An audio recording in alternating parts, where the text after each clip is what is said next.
बच्चों, ये ऑनलाइन वाले बच्चों, आवाज आ रही है वैसे यस मेरी? Sir, yes sir. Good. Solutions. Solution क्या होता है? It is a homogeneous mixture. It is a homogeneous mixture of two और मोर कंपोनेंट्स। बेसिक आइडिया तो यही होता है। अब अगर दो कंपोनेंट हैं तो उसमें तुम्हारा क्या होगा? एक सॉल्यूट होगा, एक सॉल्वेंट होगा। One second guys, just a sec. हाँ, तो बच्चों हम क्या बात कर रहे थे? सॉल्यूशन की बात कर रहे थे। It is a homogeneous mixture of two और मोर कंपोनेंट्स। अगर दो कंपोनेंट है तो ऑब्वियसली बात है, एक सॉल्यूट होगा, एक सॉल्वेंट होगा। सॉल्यूट क्या होता है गाइस? जो कि कम अमाउंट में है। सॉल्वेंट वो होता है जो ज्यादा अमाउंट में है। Right guys? नॉर्मली हम उसे मास से लेके चल रहे होते हैं। जिसका मास ज्यादा वो सॉल्वेंट, जिसका मास कम वो सॉल्यूट। क्लियर है गाइस? गुड। अब सॉल्यूशन को हम डिफाइन करते हैं एज बाइनरी। बाइनरी का मतलब दो components. Okay, they might be ternary. तीन कंपोनेंट्स। तीन कंपोनेंट्स का मतलब क्या है? भाई सॉल्वेंट तो एक ही हो सकता है। इसका मतलब दो सॉल्यूट पड़े हुए हैं। ठीक है ना guys? It might even be quaternary. You can understand that, can't you guys? हाँ है ना? Very good. क्वाटरनरी का मतलब हो गया चार कंपोनेंट, एक सॉल्वेंट, तीन सॉल्यूट। फाइन। सॉल सब्सटेंस या component, component present in excess is what? Solvent. And present in less amount, solute. Clear है गाइस? That's good. अब आते हैं types of solutions. Types of solutions. मजा नहीं आया, नीचे वाली लाइन में लिखते हैं। Types of solutions. बेटा जरूरी नहीं है लिक्विड इन लिक्विड या solid in liquid he solution हो। यू कैन हैव, एग्जांपल लेते हैं। पहले आते हैं गैसियस सॉल्यूशंस। सॉल्यूशन की बेसिक डेफिनेशन क्या थी? Homogeneous mixture. Right guys? Okay, तो गैसियस सॉल्यूशन में पहले आते हैं gas in gas. Gas in gas मतलब सॉल्यूट भी गैस, सॉल्वेंट भी गैस। क्या एग्जांपल होगा गाइस? एयर। या फिर हम कहेंगे दो गैसेस का मिक्सचर। जैसे एयर, उसमें मोस्टली क्या होता है? Nitrogen, oxygen. Right guys? तो mixture of gases, mixture of, let us take N2NO2 gas, that is a gas in gas का सॉल्यूशन। अब आते हैं liquid in gas. Liquid in gas, इसमें आता है तुम्हारा chloroform vapours mix with nitrogen gas. Chloroform vapours mixed with N2 gas. Okay guys, clear है यहां तक? अब आते हैं solid in gas. Camphor vapours in N2 gas. Camphor, hold on a sec guys. Camphor vapours in N2 gas. Okay guys, clear है? समझ गए? Good. अब आते हैं लिक्विड सॉल्यूशंस पे। Oh great. Liquid solutions. Liquid में या तो गैस को लिक्विड में डिसॉल्व करो। Right guys? इसमें तुम्हारा क्या आएगा बच्चों? Correct. O2 in water. Gas in liquid. Liquid in liquid, जो कि हम ज्यादातर एग्जाम्पल सॉल्यूशन में जो हम पढ़ रहे थे, जो 11th वाला हमारा some basic concept of chemistry, उसमें लिक्विड इन लिक्विड होता था, राइट गाइस? जैसे ethanol in water.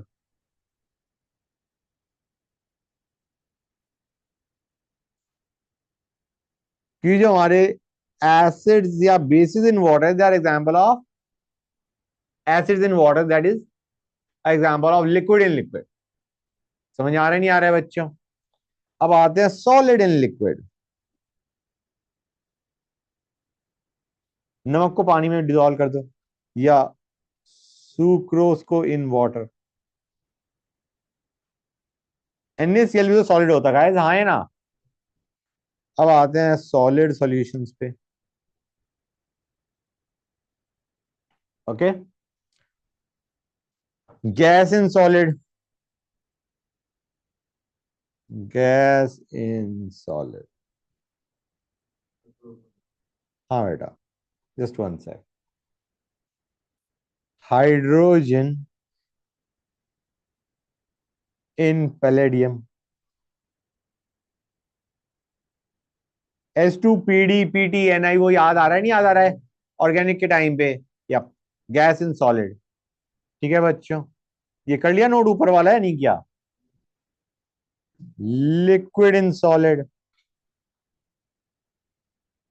Amalgam of mercury with sodium. Next, solid in solid alloys guys. Okay, जैसे copper dissolved in cold, alloys basically, homogeneous mixture. Got it or not? हाँ है ना? Clear है? There was one classification।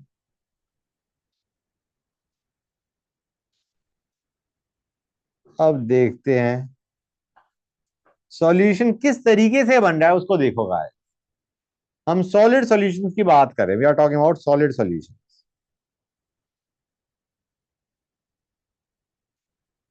Solid solution का मतलब है solvent is the solid. Okay guys, good. तो solid solution में देखो, सॉलिड सॉल्यूशन में बेसिकली किसकी बात कर रहा हूं? Solid in solid. Solid solution में मैं किसकी बात कर रहा हूं? सॉलिड इन सॉलिड की बात कर रहा हूं। They are of two types. पहला, substitutional solid solution. Substitutional solid solution. Okay guys, substitutional का मतलब क्या है?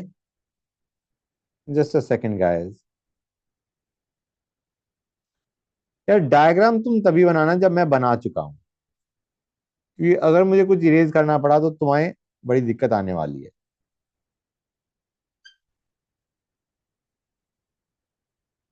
I think 3 rows ought to be enough। ये हमारा क्या था? The substance present in excess amount, right? Solvent. अब हमने क्या किया, इसके अंदर कुछ पार्टिकल्स को हटा के दूसरे सब्सटेंस के पार्टिकल्स सब्स्टिट्यूट कर दिए। गेटिंग द आइडिया और नॉट?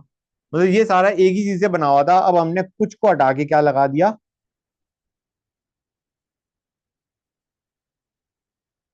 दूसरे सब्सटेंस या दूसरे कंपोनेंट के कुछ पार्टिकल्स डाल दिए। They are substituting the particles of the solvent. Clear है गाइस? समझ आया नहीं आया? That is substitutional solid solution, कि हमने एक पार्टिकल हटाया, एक कंपोनेंट के पार्टिकल कुछ हटाए और उसकी जगह दूसरे सब्सटेंस के पार्टिकल्स रख दिए, सब्स्टिट्यूट कर गए। Example, brass. ब्रास किसका है? Copper and zinc. Okay guys, it is a solid solution of brass. मैं पूरा ही लिखता हूं यार। इज सॉलिड सॉल्यूशन ऑफ करे कॉपर एंड जिंक।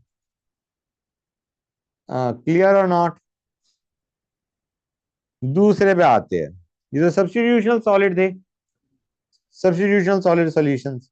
दूसरे होते हैं interstitial solid solutions. Okay, interstitial solid solution. Guys इसमें क्या है, जो तुम्हारा दूसरा कंपोनेंट है, जैसे जो सॉल्यूट है, उसके पार्टिकल्स का size is very small as compare to the size of the solvent. समझ में आया? सॉल्यूट के पार्टिकल्स का size is very small as compare to that of solvent. समझ गए? तो उसमें वो डिस्प्लेस नहीं करेंगे उसके पार्टिकल्स को, सॉल्वेंट के पार्टिकल्स को सॉल्यूट डिस्प्लेस नहीं कर रहा है। जो उनके बीच में छोटे छोटे वॉइड्स, वॉइड्स का एक और नाम होता है इंटरस्टिशियस, जो वॉइड्स है उनमें जाके घुस जाएंगे पार्टिकल्स ऑफ सॉल्यूट। समझ में आया नहीं आया? क्लियर हुआ है नहीं हुआ? तो let me again draw it. Hold on a sec guys, just give me 1 second, give me 1 second. या this, oh great, I should have used a different pen. अब समझ में आ रहा है गाइस? ये जो पार्टिकल्स हैं कहां पे घुस गए? इनटू द voids और interstices in the lattice of the first substance. मैं लिख रहा हूं इसके अंदर, formed by placing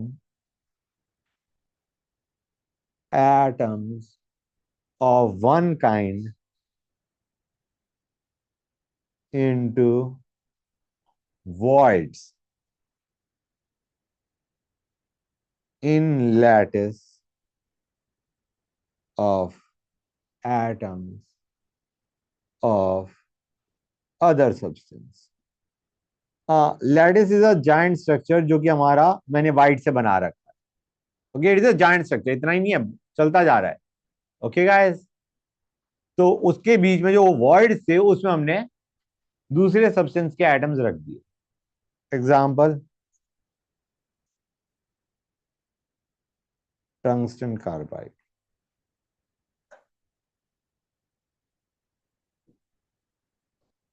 ओके, अब आते हैं solutions of solids in liquids. भाई सॉलिड को लिक्विड में हमने डिसॉल्व कर दिया। समझ में आ रहा है नहीं आ रहा है बच्चों? मतलब हमारा solute is solid and solvent is liquid. Am I going too fast?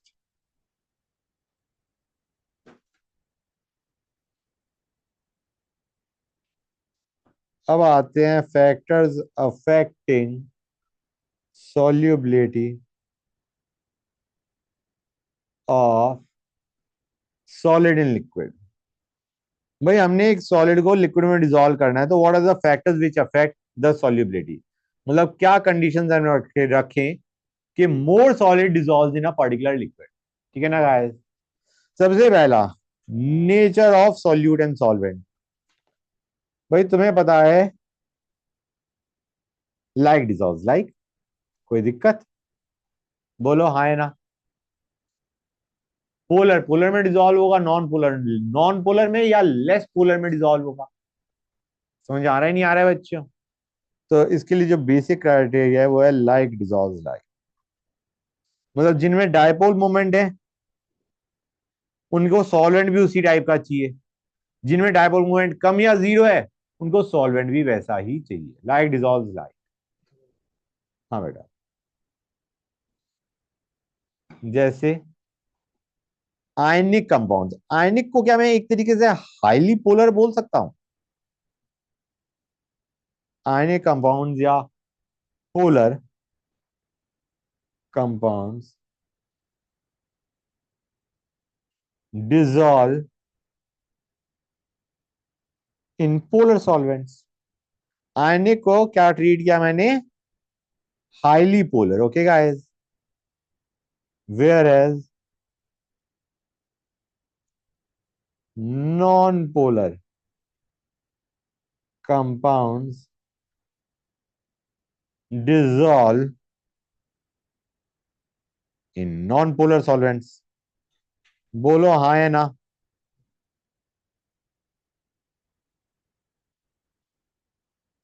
No.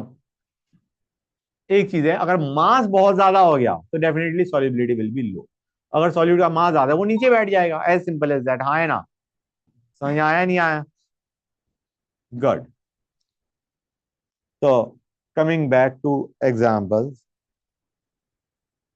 Common salt, it is ionic compound. हाँ है ना.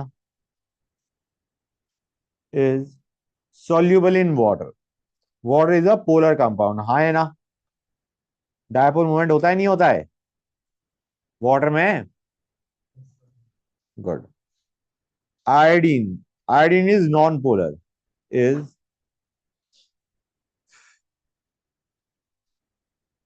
More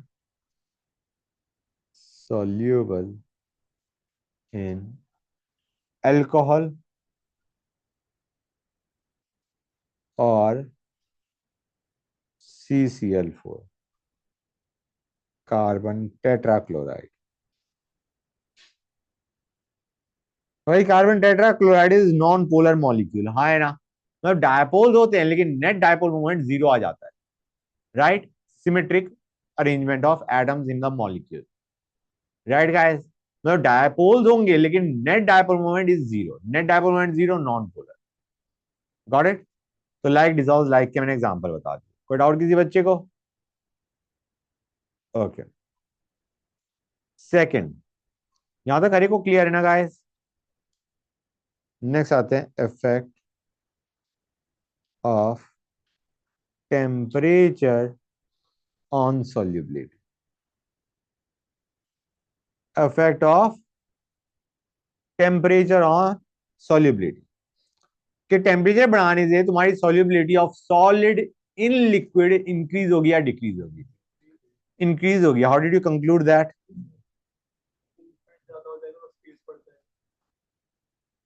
just give me 1 second. ये है बच्चों. ये मैंने रिएक्शन लिखी जैसे NaCl solid giving NaCl aqueous. Right guys. Clear है यहां तक. मतलब ये हमारा solubility of solid in liquid है. सॉलिड को हमने क्या बना दिया, एक्वस. है ना बच्चों. I mean this is a reaction for dissolution of solid in liquid. Clear. इसमें कौन कौन सी एनर्जीज इन्वॉल्व है. Delta H solution can be written as two things. Delta H lattice energy. पहले हमने सॉलिड NaCl का एग्जांपल लेते हैं. NaCl सॉलिड को हमने ब्रेक कर दिया इनटू आयन. क्लियर है यहां तक. इसकी रिएक्शन क्या होती थी. अगर तुम्हें याद है थर्मोडायनेमिक्स, इसकी रिएक्शन होती थी NaCl solid giving Na plus plus Cl minus. और दोनों किसमें है, गैसियस स्टेट में. They are in gaseous state. Lattice क्या होता है, break 1 mole of lattice into ions in their gaseous phase. Clear है. और नेक्स्ट हमारी कौन सी एनर्जी आती है उसके बाद, हाइड्रेशन. अब हाइड्रेशन एनर्जी क्या होती है, जो आयंस गैस फेज में थे उन्हें हमने पानी में फेंक दिया. पानी में फेंका तो जो एनर्जी रिलीज हुई उसे क्या बोलते हैं, हाइड्रेशन एनर्जी. मतलब हमारा तुम समझ गए होगे कि NaCl सॉलिड से Na प्लस और Cl माइनस एक्वस बनाने में दो एनर्जीज इन्वॉल्व है. पहले तुमने लैटिस तोड़ा, फिर आयंस को पानी में फेंक दिया. अब पहली जो एनर्जी रिलीज हुई, सब पहली जो एनर्जी लगी वो है lattice energy. That was energy supplied. ये एनर्जी तुम्हें सप्लाई करनी पड़ी टू ब्रेक द लैटिस. मतलब lattice enthalpy is always positive. Right guys. और जब आयंस पानी में गए, दे वर स्टेबलाइज्ड बाय वाटर, तो अब एनर्जी रिलीज हुई and this is negative. Clear है या नहीं बच्चों. और नॉर्मली सॉलिड्स इन लिक्विड्स को, मतलब सॉलिड्स को जब लिक्विड्स में डिसॉल्व करते हो, in general lattice is stronger than, मतलब lattice is more than hydration. मतलब ओवरऑल इसका साइन क्या आने वाला है, positive. Positive normally. Normally it is positive. Positive का मतलब क्या हो गया, it is a endothermic process. हाँ या ना. It is a endothermic reaction, not process, endothermic reaction. Clear है यहां तक. कोई डाउट किसी बच्चे को. I don't think so. Okay good. तो ये एंडोथर्मिक रिएक्शन है. अब किसी बच्चे को अगर ली चैटलियर प्रिंसिपल याद है तो मुझे बताओ, एंडोथर्मिक रिएक्शन में टेम्परेचर बढ़ाते हो रिएक्शन फॉरवर्ड जाएगी बैकवर्ड जाएगी? एंडोथर्मिक रिएक्शन में जब तुम टेम्परेचर बढ़ाते हो, टेम्परेचर बढ़ाना मतलब तुमने एक तरीके हीट सप्लाई की, गेटिंग द आइडिया और नॉट? और वो जो हीट सप्लाई करेगी that will result in forward direction reaction का जाना। हाँ है ना? ये ली चैटलियर प्रिंसिपल कितनों को याद नहीं है? याद नहीं है तो एक काम करो, अभी रट लो, ठीक है ना? अभी रट लो। अगर याद नहीं है ली चैटलियर प्रिंसिपल में, एंडोथर्मिक रिएक्शन में टेम्परेचर बढ़ाओगे रिएक्शन गोज फॉरवर्ड, और अगर तुम एक्सोथर्मिक रिएक्शन में टेम्परेचर बढ़ाओगे रिएक्शन गोज बैकवर्ड। क्लियर है गाइस? तो अभी मैंने तुम्हें बता दिया ये एंडोथर्मिक रिएक्शन है, टेम्परेचर बढ़ाने पे ये रिएक्शन कहां जाएगी? फॉरवर्ड। फॉरवर्ड मतलब more solid will dissolve in liquid. समझ आ रहा है नहीं आ रहा है बच्चों? The reaction will go in forward direction if you increase the temperature. Clear to everybody और नॉट? That's good. तो नॉर्मली हम क्या कह सकते हैं, टेम्परेचर इंक्रीज करने पे more dissolution of solid in liquid happen, मतलब एक तरीके से सॉल्युबिलिटी इंक्रीजेस। हाँ या ना? More solid will dissolve in liquid as you increase the temperature. In general we can say solubility increases with rise in temperature. Good. Temperature solubility लिखता हूं पहले, नॉर्मली नॉर्मली लिख रहा हूं मैं, normally for ionic substances solubility decreases, sorry, increases with increase in temperature.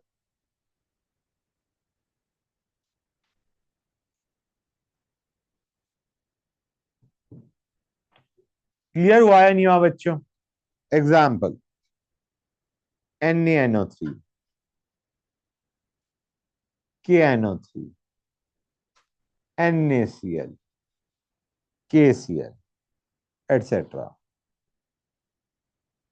There are some substances exceptions. Example Na2CO3 dot H2O. इसकी solubility decreases with increase in temperature.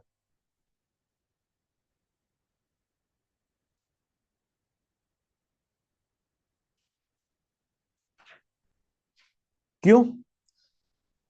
अच्छा पहले मैं इसका नाम लिख दूं, this is sodium carbonate,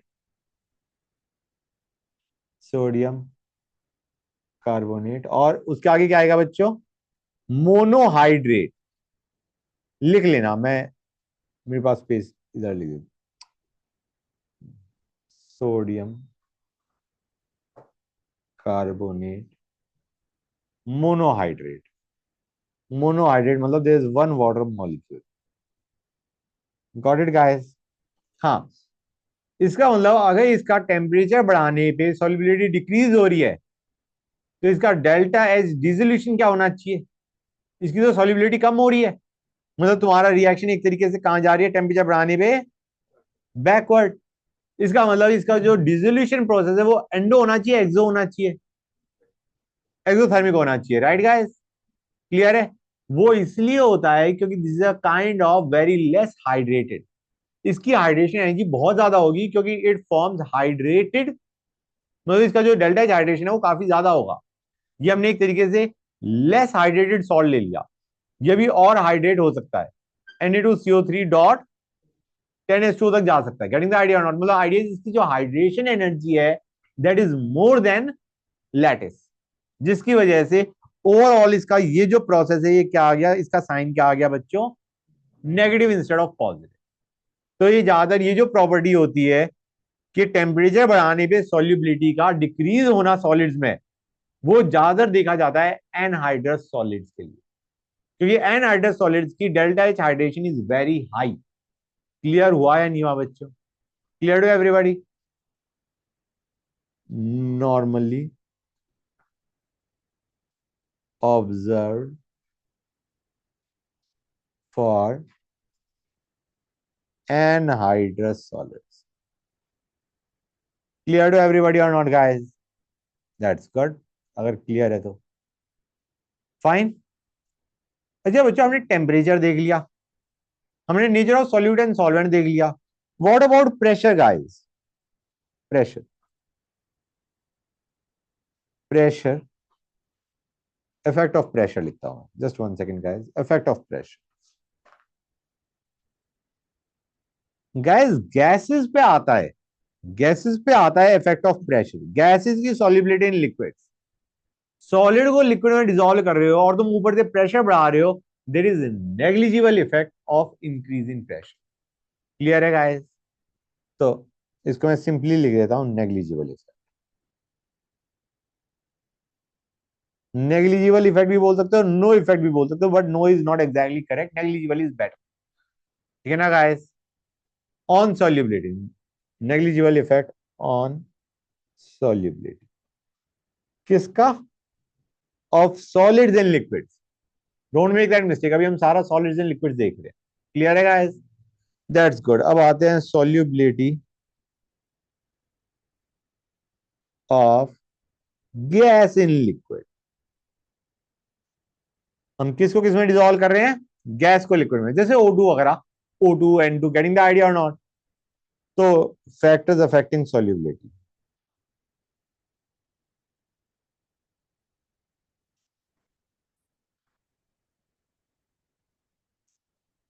of gas in liquid. पहला, obviously बात है, nature of gas and solvent. Solvent being your liquid, हाँ है ना बच्चों? क्लियर है गाइस? जैसे इसमें भी काइंड ऑफ, तुम ऐसे सोचो, इसमें भी लाइक डिसॉल्व लाइक ही चल रहा है। तुम O2 या N2 को डिसॉल्व करना चाहोगे पानी में, भाई देखो सिंपल सी बात है, अगर वो वाटर के साथ बॉन्ड बना पा रहा है कुछ, तो सॉल्युबल होगा। बॉन्ड नहीं बना पा रहा है, बाहर निकल जाएगा। हाँ है ना? There should be some kind of interaction between solid and liquid, sorry, gas and liquid, for gas to dissolve in liquid. कुछ इंटरेक्शन तो होनी चाहिए उनके बीच में। हाँ है ना? अब N2O2 में किस टाइप के फोर्सेस वर्क कर रहे होते हैं? London forces. वाटर में क्या ऐड कर रहे होते हैं? Hydrogen bond. दोनों का कुछ खास इंटरेक्शन हुआ ही नहीं। कम से कम डायपोल फोर्स, मतलब डायपोल डायपोल इंटरेक्शन दो गैस के अंदर। हाँ है ना बच्चों? डायपोल डायपोल इंटरेक्शन अगर गैस के अंदर है और वाटर के अंदर हाइड्रोजन है, it will be able to form some kind of weak bond with water. हाँ है ना? वाटर में हाइड्रोजन बॉन्डिंग हो गया और गैस के अंदर से डायपोल डायपोल इंटरेक्शन है, तो ये सॉल्युबिलिटी ज्यादा होगी। ठीक है ना बच्चों? लेकिन O2 या N2 टाइप की गैसेज की solubility will be very less in water. Clear है यहां तक? गुड। तो example, O2, N2, HeAr are less soluble in water, क्योंकि इन सभी नलायकों के अंदर क्या है? लंदन फोर्सेस काम कर रहे हैं। ठीक है ना गाइस? एंड ठीक है, नेक्स्ट तुम्हारा SO2, HCl, NH3 are more soluble in water. इन सब में तुम्हारे डायपोल इंटरेक्शन है या हाइड्रोजन बॉन्डिंग। क्लियर है गाइस? समझ गए? In fact they also react with water, they react with water, some of them. जैसे NH3H2 के साथ क्या देगा? NH4OH। SO2 क्या देगा? H2SO3। गेटिंग द आइडिया और नॉट? क्लियर है गाइस? That's good. सेकंड आते हैं इफेक्ट ऑफ टेम्परेचर। अब जो मैं बताने जा रहा हूं, वो मैं again same type of scenario ले रहा हूं जो हमने सॉलिड से ले लिया था। ए गैस गिविंग ए एक्वस। भाई सिंपल सी बात ये ठहरी तुम्हारी कि ये जो है, इसके अंदर जो तुम गैस को लिक्विड के अंदर डिसॉल्व कर रहे हो, तो तुम्हारा लेटिस तो कुछ ब्रेक नहीं हुआ। हाइड्रेशन जरूर होगा, कम या ज्यादा। जैसे O2 N2 He वगैरह की हाइड्रेशन होगा कम। हाँ है ना? They will be less hydrated. Weak bonds है उनके बीच में, मतलब जो भी बॉन्ड है वो वीक है काफी। इनमें ज्यादा होंगे, नीचे वाले में SO2 HCl NH3। Idea is कि इनमें जो भी है हाइड्रेशन है। लैटिस तो तोड़ नहीं रहे, तुम गैस को ब्रेक तो कर नहीं रहे हो उसको। हाँ, तो आइडिया इज यहाँ पे लैटिस नहीं है, सिर्फ हाइड्रेशन है। तो ये this is a exothermic reaction. Clear है guys? Dissolution of gases in liquids is a exothermic reaction. That is what I am trying to tell you. Lattice होता था पॉजिटिव, हाइड्रेशन होता था नेगेटिव। यहाँ पे जो भी है हाइड्रेशन ही है, कम या ज्यादा हाइड्रेशन है, मतलब दिस इज नेगेटिव। तो मैं लिख देता हूं इसमें delta H solution is negative, exothermic, exothermic. अब एक्सोथर्मिक में अगर तुम टेम्परेचर बढ़ाओगे तो क्या होगा बच्चों? बैकवर्ड जाएगा, मतलब वो जो डिजोल्व गैस है वो भी बाहर निकल जाएगी अगर तुम टेम्परेचर बढ़ाओगे तो। समझ आया नहीं आया बच्चों? तो लिख देता हूं solubility of gas decreases with increase in temperature। Please tell me, समझ में आया नहीं आया? आ गया गाइस? Good, great, fine. आगे चले।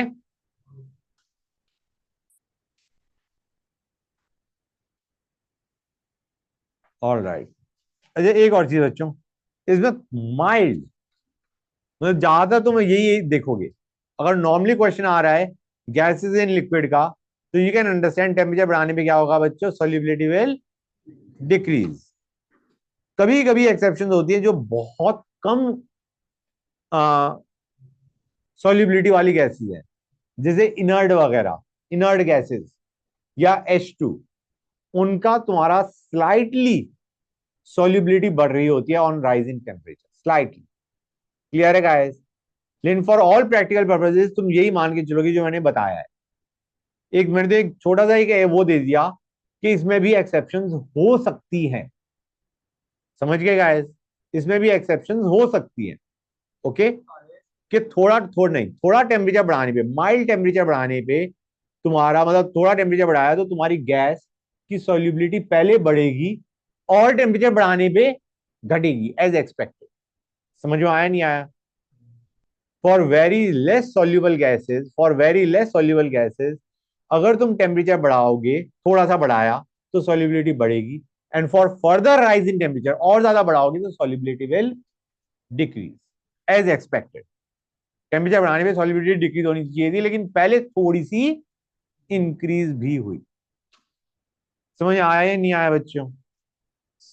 एक्सेप्शन मैं लिख ही देता हूं यार, जब इतनी मेहनत कर दी मैंने तो ये भी मैं लिख ही देता हूं। Sparingly soluble gases, sparingly soluble कौन सी है? जिनके तुम्हारे फोर्सेस बहुत, फोर्सेस ऑफ अट्रैक्शन बहुत कम है, जैसे H2 and inert gases, and inert gases की की solubility increase slightly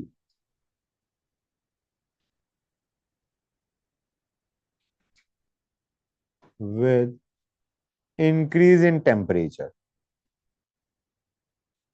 especially in non-aqueous solvent, especially in non-aqueous solvent like hydrocarbon,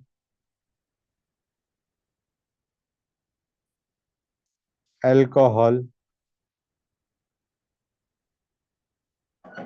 ये ए दिख भी रहा है, alcohol and acetone. Okay guys, हाँ या ना बच्चों बताओ? क्लियर है यहां तक? That's good. अब आते हैं थर्ड। हमने दो चीजें देख ली guys, effect of temperature and nature of gas and liquid, right guys? तीसरा आते हैं इफेक्ट ऑफ प्रेशर। प्रेशर का यहां पे इफेक्ट पड़ता है बच्चों, इफेक्ट ऑफ प्रेशर। प्रेशर का इफेक्ट यहां पे होता है, प्रेशर बढ़ाने से तुम्हारा इफेक्ट पड़ता है ऑन सॉल्युबिलिटी। तो मैं पहले बता देता हूं, solubility of gas in liquid increase with increase in pressure. Clear है गाइस, हाँ है ना? अरे स्टेटमेंट क्लियर है या नहीं जो मैंने बोली है? प्रेशर, हाँ रीजनिंग तो अभी मेरे को बतानी है। इतना समझ आया नहीं आया कि मतलब जो मैंने अभी लिखा है कि प्रेशर बढ़ाने से सॉल्युबिलिटी बढ़ती है। More pressure more is the solubility of gas in liquid. क्यों, उसका रीजन मैं भी बता रहा हूं। गाइस डायग्राम्स के टाइम पे हमेशा मैं यही रिकमेंड करूंगा कि तुम मेरे बनाने के बाद बनाओ। ये लिया हमने, ठीक है गाइस? यहाँ पे कुछ गैस प्रेशर एक्सर्ट कर रही है, ओके फाइन। अब हमने गैस का प्रेशर बढ़ा दिया। कैसे बढ़ाया? ये प्रेशर इनसाइड था, ये प्रेशर आउटसाइड था। एंड आई एम अज्यूमिंग ये जो मैंने वीक मेम्ब्रेन सी लगा रखी है, ये तुम्हारी मूवेबल है। Getting the idea not?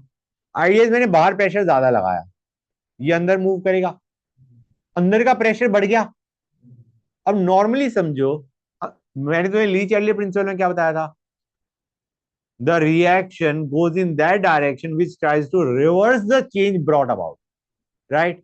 मतलब तुमने कोई भी चेंज करो रिएक्शन के अंदर, तो रिएक्शन उस डायरेक्शन में जाना चाहेगी जिससे जो भी तुमने चेंज करा है उसको रिवर्स करने की कोशिश करेगी। तुमने प्रेशर बढ़ा दिया, गैस प्रेशर कम करना चाह रही, सिंपल। तुमने प्रेशर बढ़ा दिया of gas above the liquid, वो प्रेशर कम करना चाह रही है। प्रेशर कम कब होगा? जब मोल्स ऑफ गैस कम होंगे। और मोल्स ऑफ गैस कम कम होंगे जब थोड़ी बहुत गैस लिक्विड के अंदर डिजोल्व हो जाए। समझ आ रहा है नहीं आ रहा है? That gas will go into the interstices of the liquid. Liquid का तो प्रेशर है ही नहीं। जो मतलब तुम उसकी बात कर रहे हो ना, कि तुम इसकी बात कर रहे हो कि तुम्हारा लिक्विड भी कुछ होगा ऊपर। वेपर प्रेशर और लिक्विड वो भी हम करेंगे। अभी तो हम गैस की बात कर रहे हैं, अभी हम लिक्विड का केस नहीं देख रहे कि लिक्विड भी तुम्हारा प्रेशर कुछ एक्सर्ट कर रहा होगा ऊपर, उसकी बात नहीं कर रहा। ठीक है ना, करता है, लेकिन उसका अभी मैं बात नहीं कर रहा। मैं सिंपल मान के चल रहा हूं मेजरली ऊपर गैस ही है, लिक्विड का जो कॉन्ट्रीब्यूशन है वो नेग्लिजिबल है। ठीक है ना? हमारा ये कहना है कि जब तुम pressure of gas above the liquid बढ़ाओगे तो it will try to decrease the pressure. मतलब पहले सपोजिंग गैस वाज 1 एटीएम, अब मैं 2 एटीएम कर दिया, तो it will try to decrease the pressure. Decrease the pressure how? By decreasing the number of moles. और कैसे डिक्रीज करेगा the number of moles? By going into liquid. Clear और not? तो as simple as that, pressure बढ़ाने से solubility of gas in liquid increases. Clear हो गई ये चीज या नहीं? Pretty much clear, good, alright. अब हमने कहा यार प्रेशर बढ़ाने से कितनी सॉल्युबिलिटी बढ़ गई, उसके लिए we have got a law, Henry's law. Henry's law at given temperature. Henry's law किस पे चलता है? At a particular temperature. मतलब हम टेम्परेचर को टच नहीं कर रहे, हम किसको चेंज कर रहे हैं? प्रेशर को। At a given temperature the mass of gas dissolved in liquid,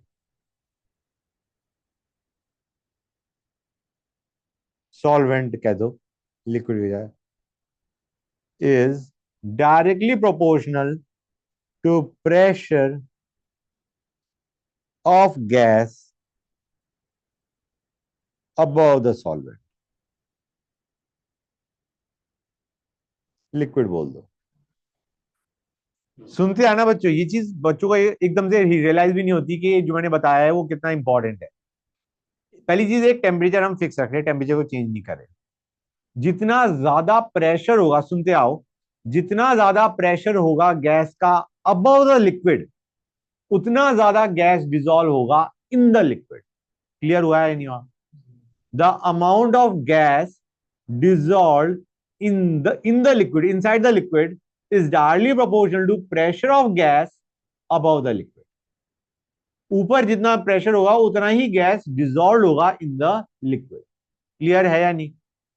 तो जो हम प्रेशर की बात करें, we are talking about pressure of gas above the liquid, and we are talking about solubility of gas in the liquid. Clear to everybody? I think statement is pretty clear, right? Good. अब यहां पे हमने कहा, हमने जो बात करी वो बात करी मास of gas dissolve, right, in the liquid. मतलब हम कह रहे हैं P is directly proportional to mass of gas dissolve. हाँ है ना? या it would be rather, it would be better अगर मैं लिखूं mass of gas dissolve is directly proportional to P। हाँ है ना बच्चों? क्लियर है गाइस? ये चीज बताई मैंने। तो हमने कहा मास के बजाय let us use this formula, P is directly proportional to X. X ले लिया हमने, where X is the mole fraction of gas, mole fraction of gas in liquid. मतलब जितना ज्यादा प्रेशर लोगे तुम, उतना ज्यादा mole fraction of gas present होगा लिक्विड के अंदर। More is the pressure, more is the mole fraction of gas dissolved in liquid. मतलब rather than using mass of gas dissolved, we are taking mole fraction of gas in liquid. समझ आया नहीं आया? Clear है? Good. हमने कहा equate भी करना है, तो कुछ इक्वेशन को बनाने के लिए भी have to apply some proportionality constant KH। इसे बोलते हैं हेनरीज कांस्टेंट। हेनरीज कांस्टेंट बोलते हैं। ठीक है गाइस? क्लियर है यहां तक? And Henrys constant, it is it depends on temperature for a particular gas liquid mixture या गैस लिक्विड क्या कॉम्बिनेशन। मतलब देखो, जो तुम्हारा सॉल्युबिलिटी है गैस की लिक्विड में, वो किस पे डिपेंड करती है भाई? तुम्हारा गैस सपोजिंग तुमने लिया NH3 एग्जांपल ले रहा, उसको वाटर में डिसॉल्व करोगे ज्यादा डिसॉल्व होगी, राइट? किसी और नॉन पोलर सॉल्वेंट में डिसॉल्व करोगे कम डिसॉल्व होगी, क्योंकि लाइक डिसॉल्व लाइक की बात कर रहे थे हम। हाँ है ना बच्चों? तो एक लिक्विड गैस कॉम्बिनेशन के लिए, जैसे मैं O2 इन वाटर की बात कर रहा हूं, तो O2 इन वाटर के लिए हेनरीज कांस्टेंट की एक वैल्यू होगी, N2 इन वाटर के लिए एक और वैल्यू होगी, some different value, NH3 in water के लिए कोई और वैल्यू होगी KH की, और किसी भी एक पर्टिकुलर लिक्विड गैस कॉम्बिनेशन के लिए KH की जो वैल्यू है, that varies with change in temperature. समझ आ रहा है नहीं आ रहा है? मतलब KH for a liquid gas combination depends on temperature guys. Clear हुई ये चीज या नहीं हुई? हर एक बच्चों क्लियर है? That's good. मतलब टेम्परेचर चेंज करोगे तो तुम्हारा KH वैल्यू चेंज होगी, otherwise it is fixed. Got it? Good. कैसे चेंज होगी, बढ़ेगी या घटेगी, वो मैं थोड़ी देर में बताता हूं। क्लियर है यहां तक? गुड। अब P इक्वल टू KH में जरा मैं उस X की बात कर लू। X क्या है guys? Moles of gas bye total moles.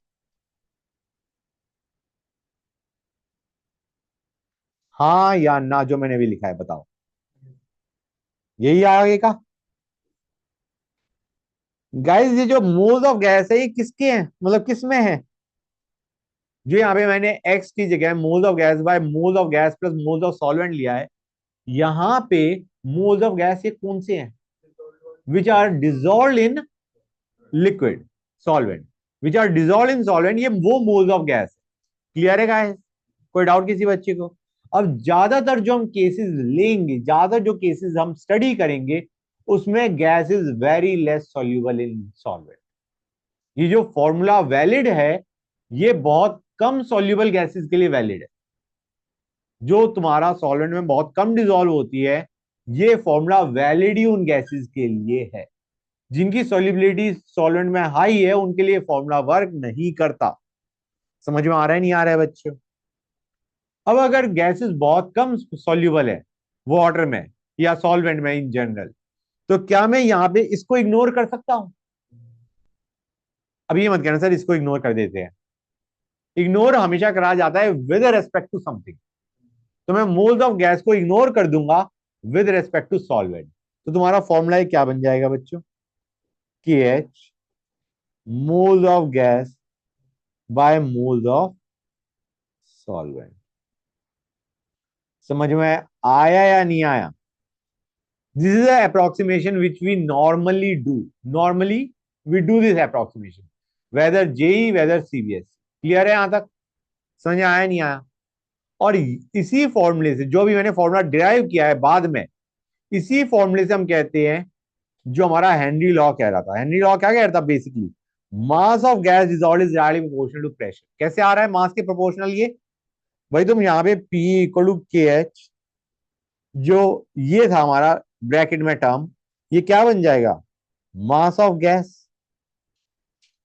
Bye molecular mass of gas by moles of solvent.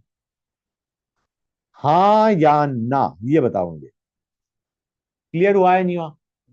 अब तुम्हें दिख रहा है प्रेशर या mass of gas dissolve is directly proportional to pressure. समझ आया नहीं आया? Grams of gas dissolve is directly proportional to pressure. यही तो हमने हेनरीज लॉ में पढ़ा था। क्लियर है guys? Good, that is great. समझ गया हर एक बच्चा? अब देखो बच्चों, P is directly proportional to X, right? हाँ है ना? P is directly proportional to X। तो यहां पे तुम्हारा क्या आएगा बच्चों? इस टाइप का कर्व जाएगा। प्रेशर बढ़ाते जाओगे, moles of gas dissolve in liquid बढ़ता जाएगा।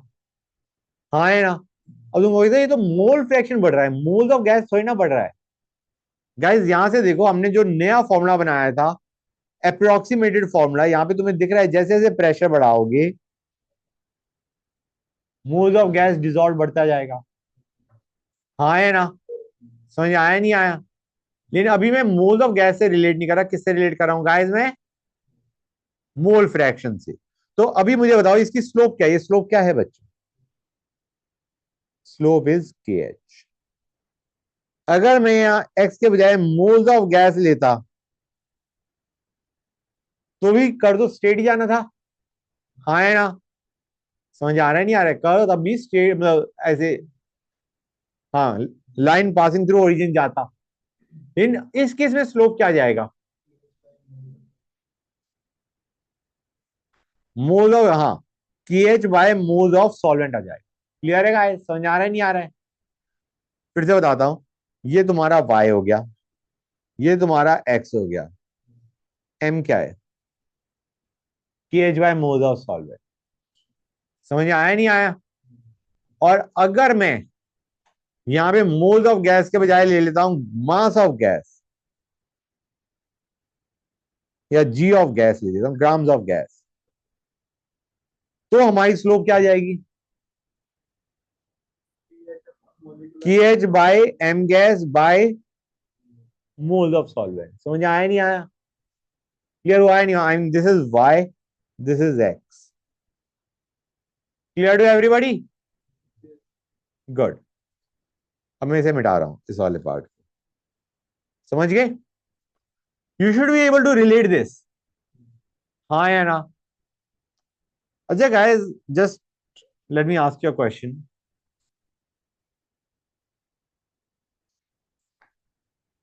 मैंने तीन gases Lee, He, N2, O2। Okay, कौन सा कर्व किसका होगा? कौन सा कर्व? हाँ बेटा, O2, N2, He। गैस ध्यान से देखो, फॉर अब पहली चीज तुम्हें देखना है इनमें से कौन सी गैस ज्यादा डिजॉल्व होती है। हीलियम में फोर्सेस ऑफ अट्रैक्शन सबसे कम है, तो वो डिजोल्व बहुत कम होगी। N2 का मास ज्यादा है, उसके अंदर फोर्सेस फिर भी स्ट्रांग है। मतलब अगर आपस में फोर्स स्ट्रांग है तो सॉल्वेंट के साथ भी जब तुम डिजोल्व करोगे फोर्सेस विल बी स्ट्रांग। तो O2 की सॉल्युबिलिटी सबसे ज्यादा होगी, N2 की सॉल्युबिलिटी उससे कम होगी, H की सॉल्युबिलिटी सबसे कम होगी। समझ आ रहा है नहीं आ रहा है बच्चों? O2 के अंदर लंदन फोर्सेस आर स्ट्रॉन्गेस्ट, मतलब among these three. London forces depend on मास या सरफेस एरिया, तो मास हमें दिख रहा है O2 का ज्यादा है। N2 के मास कम है तो उसके फोर्सेस ऑफ अट्रैक्शन वीक है। H के अंदर तो बिल्कुल ही खत्म टाइप है, हाँ है ना? तो O2 की सॉल्युबिलिटी ज्यादा होगी, N2 की कम होगी, H की और कम होगी। For same P, for same pressure applied solubility सबसे ज्यादा किसकी होगी? O2 की। फॉर सेम P, लाओ मैंने P कर दिया सेम। X सबसे ज्यादा किसका है? X ही तो सॉल्युबिलिटी बता रहा है ना, X is telling you the solubility, हाँ या ना? तो ये वाला लाइन किसकी होगी? ये O2 की होगी। सॉल्युबिलिटी X सबसे ज्यादा किसका है? X इस एक का ये है, एक का ये है, एक का ये है। इस वाले की सॉल्युबिलिटी सबसे ज्यादा है, इसकी कम है, इसकी और कम है। समझ में आया नहीं आया गाइस? क्लियर टू एवरीबॉडी और नॉट? That's good. This is O2, this is N2, this is H। हाँ, तो KH O2 का कम होगा। समझ में आ रहा है नहीं आ रहा है बच्चों? राइट। क्लियर है गाइस? समझ में आई ये चीजें नहीं आई? Clear to everybody? That's good. एक बार डायग्राम नोट करना है या कर लिया है? करना है तो कर लो, इट इज इंपॉर्टेंट। अच्छा एक और चीज गाइस, अगर मैं गलती से एक्स वर्सेस पी का कर्व बना देता rather than P versus x, तो सारी चीजें रिवर्स हो जाती। हाँ है ना? अगर मैं यहाँ पे पी वर्सेस एक्स का कर्व के बजाय एक्स वर्सेस पी का कर्व बनाता, स्लोप तुम्हारी रिवर्स हो जाती, और जो O2 N2 H ही लिए हैं वो भी ऑर्डर चेंज हो जाता। But I think you can do that, I don't have to make it, do I? Good. Clear हो गया ना हर एक बच्चे को? That's good. अब आते हैं एक और चीज पे यार, के एच डिपेंडेंस ऑन, नहीं के एच डिपेंडेंस, के एच एंड सॉल्युबिलिटी। जो अभी तुमने कर्व से देखा वही चीज मैं बता रहा हूं तुम्हें। P equal to K H x है for same P, for same P जिसका के एच जितना ज्यादा होगा उतनी उसकी सॉल्युबिलिटी कम होगी, हाँ ना? फॉर सेम P जितना के एच ज्यादा उतना एक्स कम। मतलब मैं कह रहा हूं के एच जिसका ज्यादा इंप्लाइज सॉल्युबिलिटी उसकी कम बच्चों, हाँ या ना? तुम्हारा O2 N2 H2 में केएच सबसे ज्यादा किसका होगा गाइस? हाँ, O2 N2 He में केएच सबसे ज्यादा He का होगा, सॉल्युबिलिटी He की सबसे कम होगी। तो हम ज्यादातर जो फॉर्मूला लगाते हैं P equal to K H X में, एक्स को जो हम moles of gas by moles of solvent करते हैं, वो किन गैसेस के लिए करना चाहिए हमें? क्या NH3 गैस के लिए हमें ये फॉर्मूला लगाना चाहिए? हम उन गैसेस के लिए लगा रहे होते हैं ये formula P equal to K H x जिनकी सॉल्युबिलिटी इज वेरी लेस, या जिनका केएच बहुत ज्यादा है। जिनका केएच ज्यादा है उन गैसेस के लिए ये फॉर्मूला लगेगा। समझ आ रहा है नहीं आ रहा है बच्चों? जिनका केएच बहुत ज्यादा है उन गैसेस के लिए हम P equal to K H X की जगह क्या डाल देंगे? Moles of gas by moles of solvent. समझ में आ रहा है नहीं आ रहा है? मतलब Henrys law is valid for gases which have got a high KH value. समझ में आया नहीं आया? ठीक है, याद आ गया? हम लगभग अगर क्वेश्चन आ गया तुम्हारे पास हेनरीज लॉ पे तो हम लगा देंगे इन चीजों को इग्नोर करे बिना, इग्नोर करके। लेकिन आइडिया इज कि मैंने तुम्हें बता दिया कि हेनरीज लॉ कब वैलिड होता है कब नहीं होता है। ये इनके लिए वैलिड होता है जिन गैसेस की सॉल्युबिलिटी लो है या हम कहें उनका केएच काफी ज्यादा है। क्लियर हो गया? गुड। और हेनरीज लॉ का ये approximation is pretty much valid.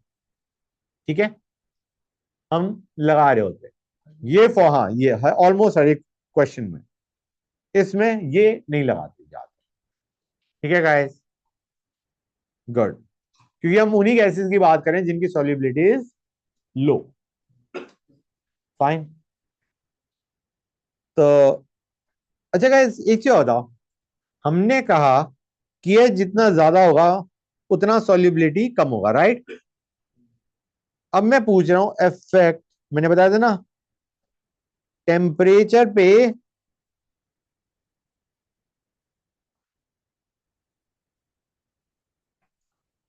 Temperature का क्या इफेक्ट होगा ऑन केस, मैंने बताया था for particular liquid gas combination it depends on temperature, हाँ है ना?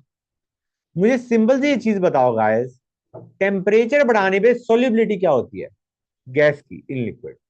अभी हमने पढ़ा था टेम्परेचर बढ़ाने पे solubility of gas in liquid बढ़ती है कम होती है? कम होती है। सॉल्युबिलिटी कम हो रही है, इसका मतलब केएच क्या हो रहा होगा? बढ़ रहा होगा। तो temperature increase implies KH increase. समझ में आया नहीं आया? KH is proportional to temperature, temperature बढ़ाओगे केएच बढ़ेगा। ये चीज समझ में आई नहीं आई है? Do I have to repeat this? हमें सिंपल सा बताया टेम्परेचर बढ़ाने पे सॉल्युबिलिटी कम होती है, और सॉल्युबिलिटी कम कब होगी? जब केएच बढ़ जाए। That's good, great. अब एक क्वेश्चन बच्चों, क्वेश्चंस करने पड़ेंगे नहीं तो काम चलेगा नहीं। एक बेसिक क्वेश्चन करवा रहा हूं, एंडीज पे ज्यादातर बेसिक ही आ रहे होते हैं अनलेस कोई कर्व के ऊपर क्वेश्चन आ गया, then it becomes real tough, otherwise most of them are simple. हमें के एस दे रखा है, हेनरीज लॉ कांस्टेंट दे रखा है फॉर एन टू, रुको, के एच हमें दे रखा है for N two, one second, K H for N two gas is given to us as 10 raised to the power 5 atmosphere. Mole fraction of N2 in water, sorry, mole fraction air is 0.6. Find moles of N2 from air dissolved in 10 mole water at temperature 298 Kelvin and 5 atmosphere pressure.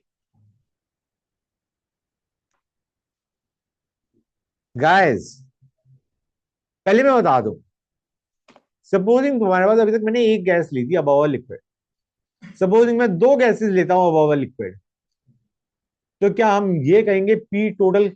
नहीं, हम Henry's law को दो बार लगाएंगे, एक बार for gas one, एक बार for gas to. जैसे N2 और O2 है एग्जांपल के तौर पे, एयर में मैं मान के चल रहा हूं और कोई गैस नहीं है, N2 है O2 है, तो हम कहेंगे जितना प्रेशर O2 का होगा अबव द लिक्विड, उतना ही amount of moles of O2 होंगे इन द लिक्विड। समझ आ रहा है नहीं आ रहा है? प्रोपोर्शनल। मैं ये बताना चाह रहा हूं तुम्हें, P equal to K H X, it is actually pressure of gas is equal to K H of gas into mole fraction of gas in liquid. मतलब अगर तुम्हारे पास दो गैसेस है N2 और O2 दोनों प्रेजेंट हैं, तो हमारा pressure of O2 above the liquid will decide the moles of O2 in liquid, and similarly pressure of N2 above liquid will decide moles of N2 in liquid. और तुम एक चीज कह सकते हो sir, mole fraction of gas में अगर देखा जाए, सपोजिंग N2 O2 दोनों है, तो तुम क्या कहोगे?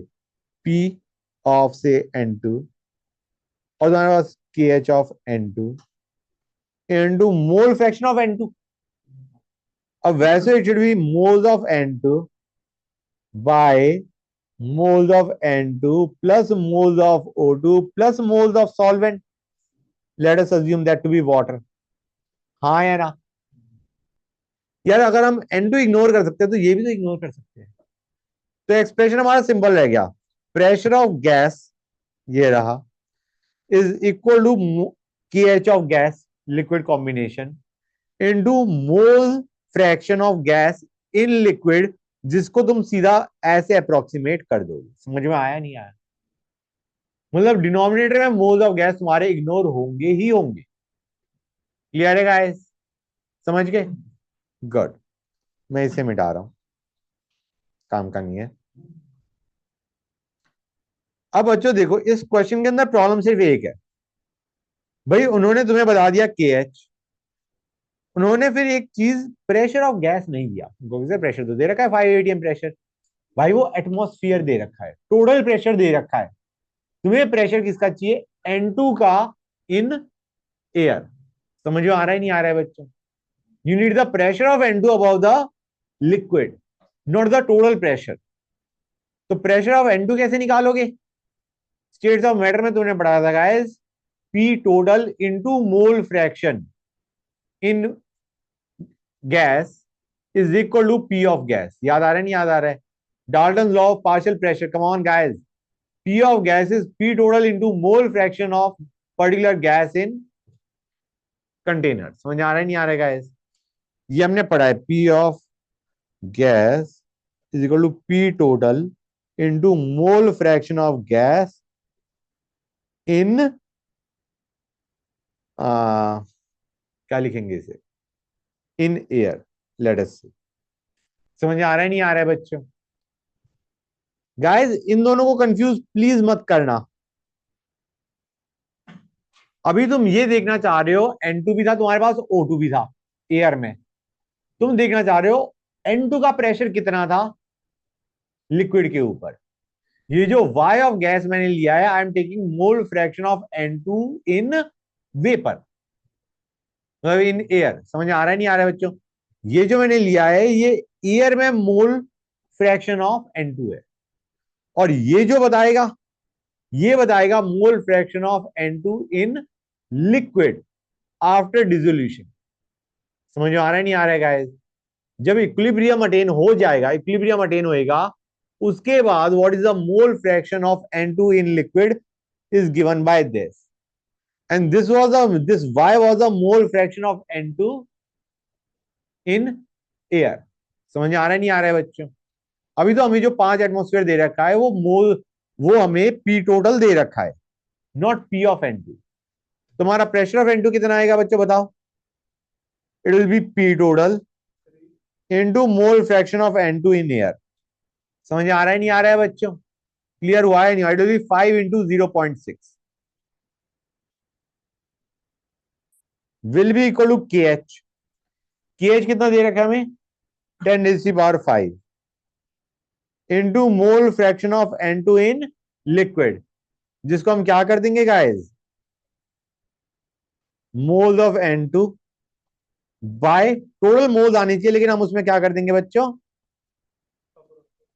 सिर्फ लिक्विड के मान लो, N2 के इग्नोर कर दो। ये चीज समझ में आई या नहीं आई? हाँ या ना, ये बताओ मुझे guys. Please let me know, is this clear to everybody और नॉट? बोलो गाइस। एक चीज का और ध्यान देना बच्चों, शायद मैंने नहीं ध्यान दिया होगा बताते हुए। गाइस तुम्हारा P इक्वल टू KH है, एक्स की कोई यूनिट्स है बताओ? मोल बाय मोल्स है। What I am trying to convey is pressure की जो यूनिट्स हैं वही KH की यूनिट्स हो। ये मत करना कि KH की कोई और यूनिट उठा लो, कि क्वेश्चन में वो they might make it difficult. हाँ है ना? उन्हें सपोजिंग KH दे दिया एटमॉस्फेयर में और प्रेशर ऑफ गैस दे दिया से ऑफ मर्करी में। समझ आ रहा है नहीं आ रहा है? मतलब pressure of gas off mercury में दे दिया और KH एटमॉस्फेयर में दे दिया, you will make a big mistake out of it. Idea is KH और P की यूनिट शुड बी सेम। हाँ या ना? Let me even right that down. P and KH should have same units. Don't make that mistake. अरे भाई कुछ clear हुआ ना हुआ गाइस? गुड। अब आते हैं application of Henry's law.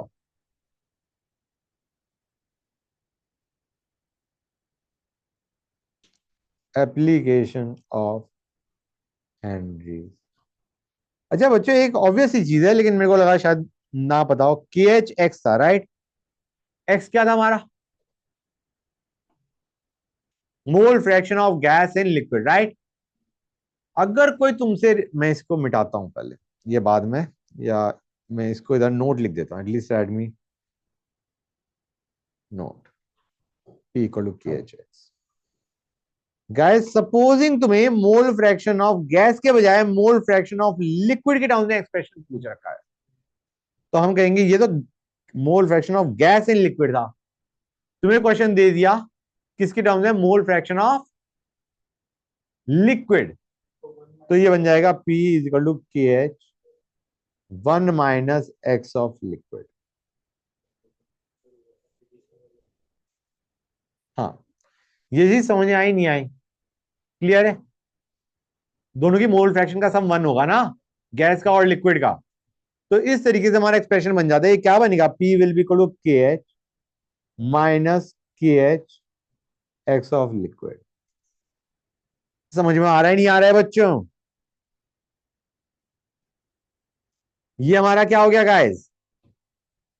Y intercept. समझ में आ रहा है नहीं आ रहा है बच्चों? स्लोप क्या हो गया? अगर मैं P और एक्स ऑफ लिक्विड के बीच का कर्व देख रहा हूं तो मैं बता रहा हूं तुम्हें। समझ में आ रहा है नहीं आ रहा है? P versus x of liquid का कर्व अगर तुम देखोगे, एक्स ऑफ गैस के बजाय एक्स ऑफ लिक्विड का कर्व देखोगे, तो क्या होगा बच्चों? ये हो जाएगा हमारा वाई इंटरसेप्ट और ये हमारा हो जाएगा स्लोप।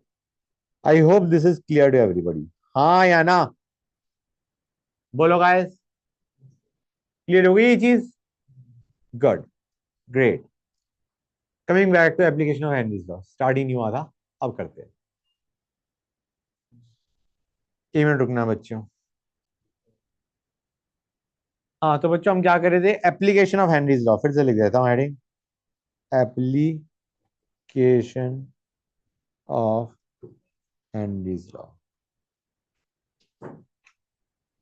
पहला, कोल्ड ड्रिंक्स, ठीक है ना?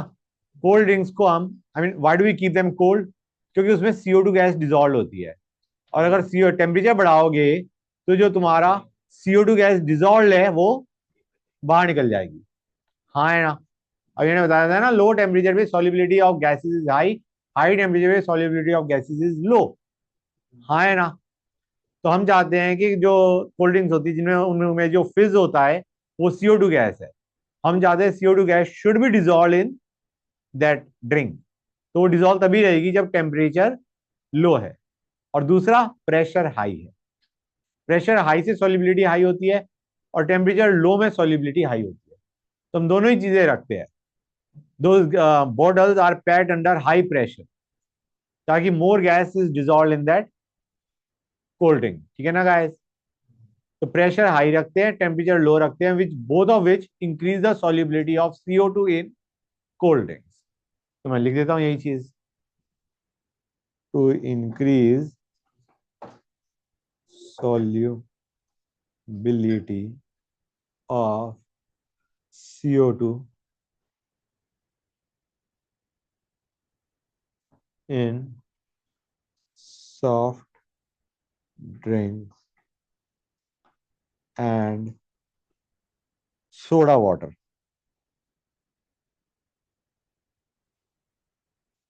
Bottle is sealed under high pressure. Okay, guys. Second,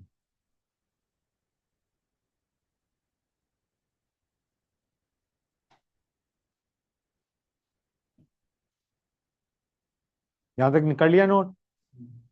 good. To minimize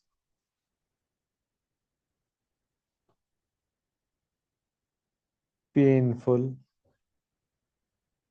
effects of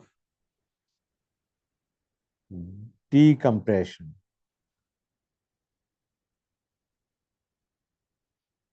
of deep sea divers,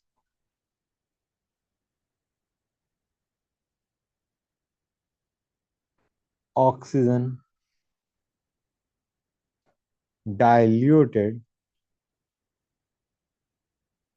with less soluble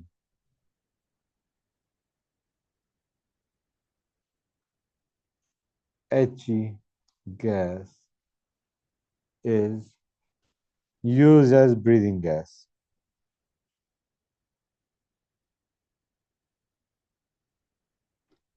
भाई ये चीज बताओ, जब नीचे जाएगा बंदा, डीप सी डाइविंग करेगा, तो नीचे प्रेशर क्या होता है? ज्यादा कम बढ़ेगा, तो मोर oxygen will be dissolve in blood, और सडनली अब वो ऊपर आ रहा है, ऑक्सीजन तुम्हारा क्या होगा?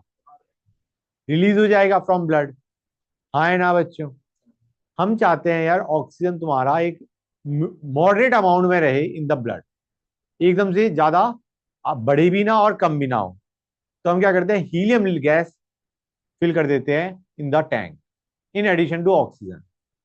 आइडिया बीइंग कि तुम्हारा हीलियम जो है उसकी सॉल्युबिलिटी बहुत कम है, मतलब oxygen diluted with helium use कर रहे हैं, तो उससे क्या है, जो ऑक्सीजन की अमाउंट है इन the tank that is less, और उसकी वजह से उसकी सॉल्युबिलिटी इन ब्लड भी कम रही।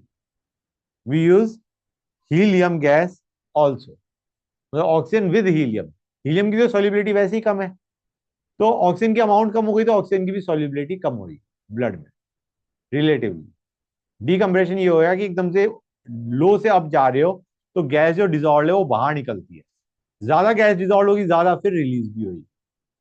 तो हम चाहते हैं एक मॉडरेट लेवल पे रहे, नहीं तो दिक्कत आ जाती है। ठीक है गाइस, नेक्स्ट। वो भी अभी बताऊंगा, अभी आएगा, just one second. In lungs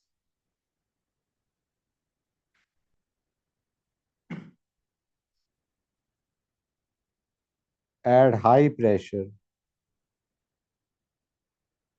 hemoglobin combines with oxygen to form oxyhemoglobin.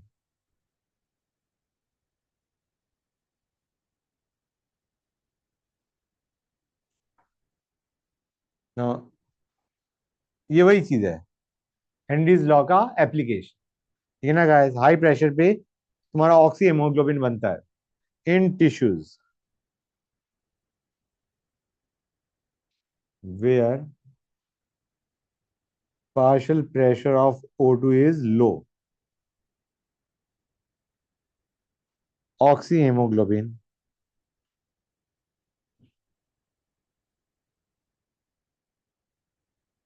releases O2 for utilization in cellular activities.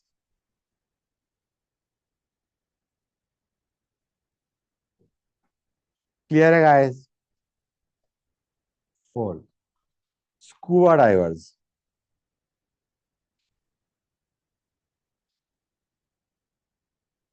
must cope with high concentration of dissolved gases at high pressure underwater.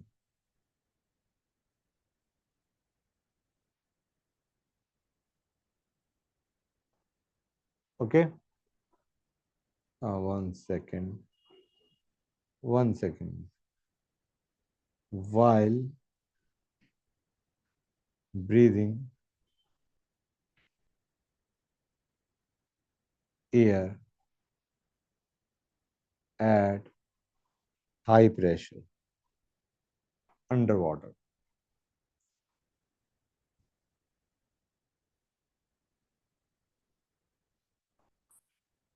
In increase in pressure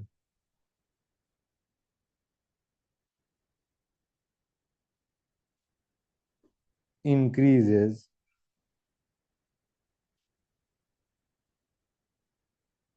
the solubility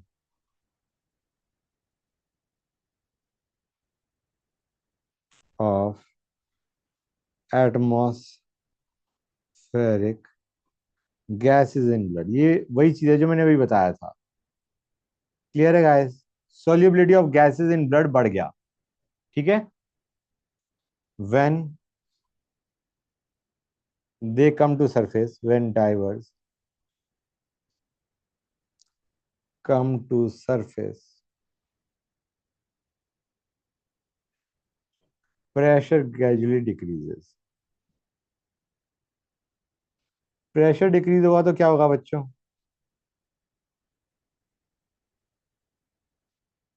this releases the dissolve gases. हाँ या ना?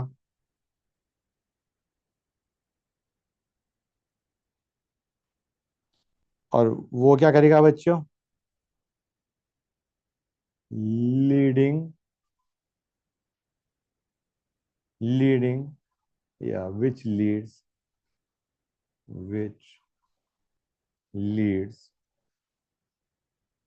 To formation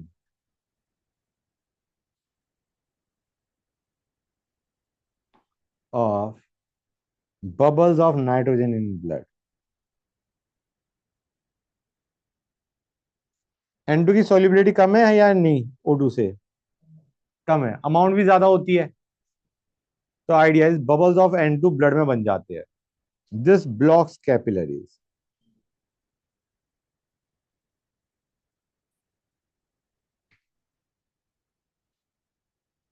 and creates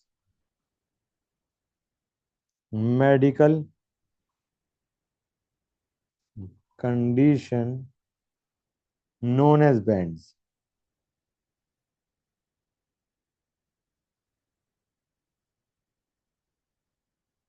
which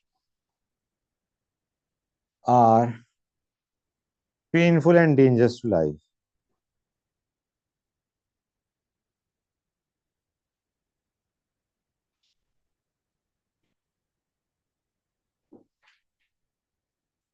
To avoid bands, ये तुम्हारा ज्यादातर school में आ रहा होता है बच्चों, ये चीज मैं लिखवा रहा हूँ। Not in that much detail but yes. To avoid bends as well as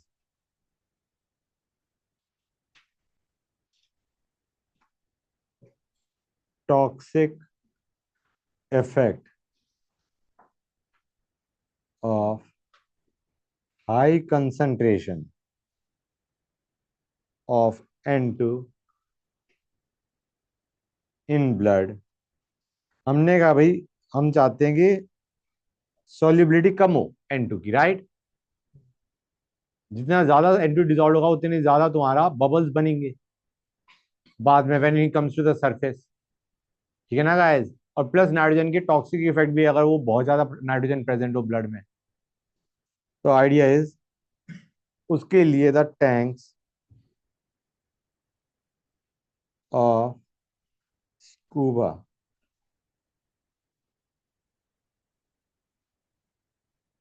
divers are filled with air diluted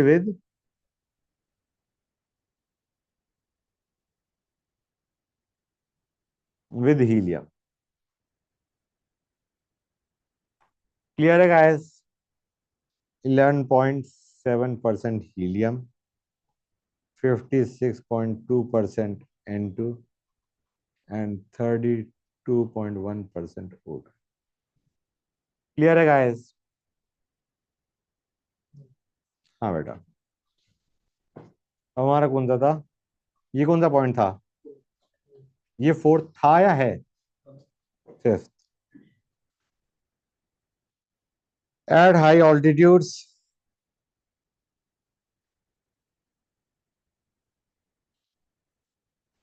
pressure कम होता है नहीं होता है?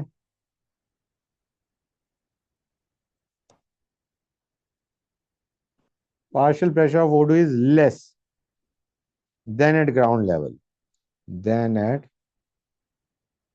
ground level.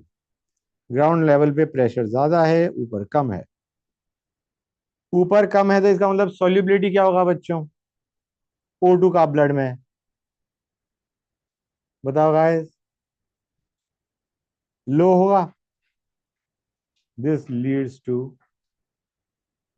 Low concentration of O2 in blood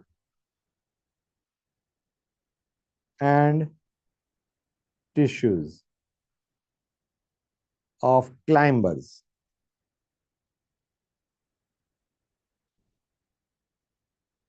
or people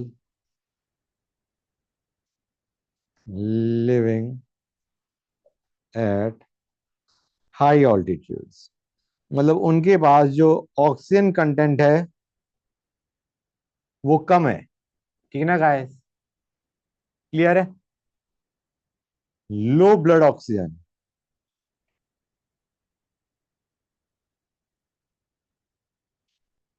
causes climbers to become weak.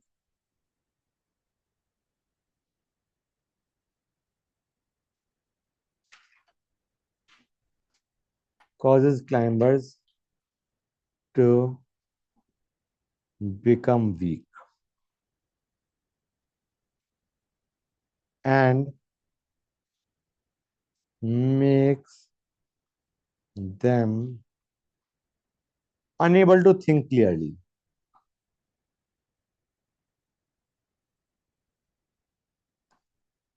They are unable to think clearly. Symptoms of a condition known as anoxia. कर लिया note? और उनका थिंकिंग प्रोसेस रिटार्ड हो गया low blood oxygen के कारण. कर लिया note? Good. Let us go on to the limitations of Henry's law. हाँ बेटा.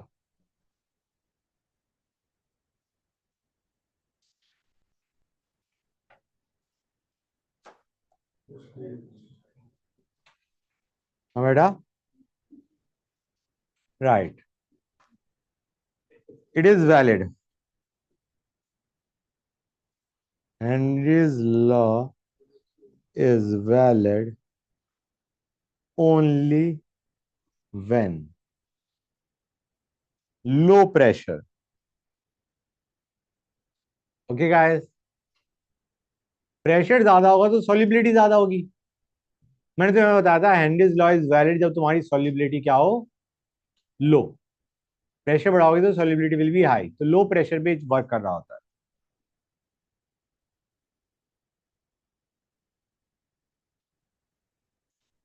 Low temperature. Okay. Third, less soluble gases.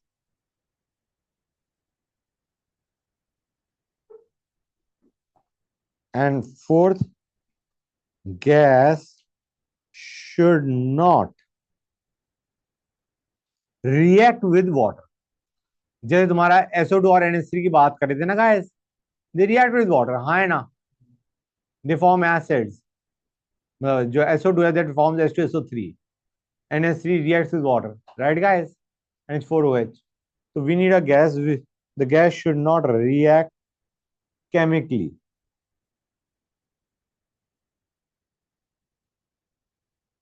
or dissociate और associate. ये भी टर्म तुम्हें नहीं पता. मतलब gas should not break down into ions type. Getting the idea or not? It should not associate or dissociate in solvent.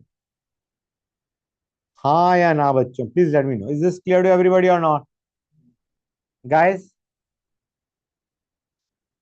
ठीक है. अच्छा एक चीज और, ये जो मैंने तुम्हें एक चीज बताई थी कि तुमने ये लिया, यहाँ पे तुम्हारा कोई सॉल्वेंट है, ऊपर गैस है, और गैस तुम्हारा यहाँ पे डिजोल्व होती है, राइट? जो हेनरीज लॉ बता रहा होता है बेसिकली कितनी डिजोल्व हुई। जो हम P equal to K H X लगा रहे हैं, दैट इज एट इक्विलिब्रियम। जो हेनरीज लॉ लगता है, जो फॉर्मूला है हेनरीज लॉ का, that is valid at equilibrium, जब no more gas is dissolving in solvent, in the sense equilibrium is there. जितनी गैस डिजोल्व हो रही है उतनी बाहर जा रही है, मतलब there is no visible change now. जो भी कंसंट्रेशन ऑफ गैस है इन the liquid, that has reached its equilibrium value. तो Henry's law is valid at equilibrium. मैं कहीं लिख दूं इसे, Henry's Henry's law is valid at equilibrium. मतलब P equal to KH है, X is the equilibrium concentration of gas in liquid and P is the pressure exerted by gas at that equilibrium state. समझ आ रहा है नहीं आ रहा है बच्चों? Very good guys.